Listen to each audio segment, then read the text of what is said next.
And 3, 2, 1. Kuya. What's up, everybody? Ayan. Careful. Welcome back to my YouTube Put it channel. down. Athena, If you careful. channel, Put it down. please like and subscribe. Please This down. happened last Sunday and let me show you kung Hindi. paano mag-dismaya real quick.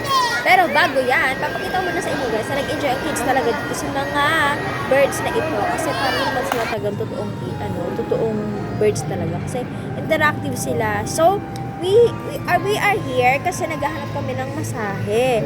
Of course, masahe ng mga blind people. And I love it. Magaling sila, guys. Magaling sila, promise. Iba din yung no? Kasi kapag magpapabody massage ka, iba naman din talaga yun. Pero ito kasi, guys, ulo lang. So, nakaka-refresh din naman talaga siya, nakaka-relieve naman talaga siya ng stress. So, ayan ako na side view. And thank you so much, ate. Kasi kinunan pala ako ng video that time. So, ayan. Antok na ako dyan. Gusto ko nang matulog. Tsaka bitin nga yung 15 minutes Dapat pala isang oras. Pero ewan ko lang, hindi pa malalamog yung ulo ko noon kung isang oras ako nagpa-massage. So, eto na. Bago tayo umabot sa exciting part, eto muna. Share ko lang na dito sa Robinsons, Ilocos, guys, meron talagang pa-concert every Sunday. Especially Sunday kasi walang pasok ngayon. O, ayan. Hindi ko alam kung meron siyang album launching, pero kudos sa'yo, ate girl. Ikaw na talaga, you're the girl. Ganon. Galing ah.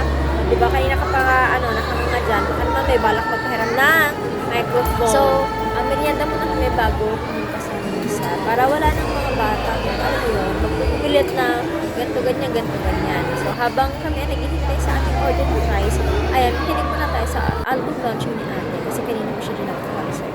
So, ayan na nga, pasilip lang sa ating Christmas tree. Yay! Katapos ang misa, eto nga, picture-picture tayo. Kasi why not, diba?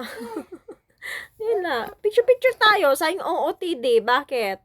O, diba? Ito na yung exciting part. So, nagtakbuhan ng mga kids at Kaya mo lang sila. nila kami nakita na pumasok kami dito. So, hindi namin sila hinabol kasi gusto namin maintindihan nila na kapag sumasama ka sa mga adult, huy, pagin mo, paghintay ka, huwag ikaw muna-unang bida-bida.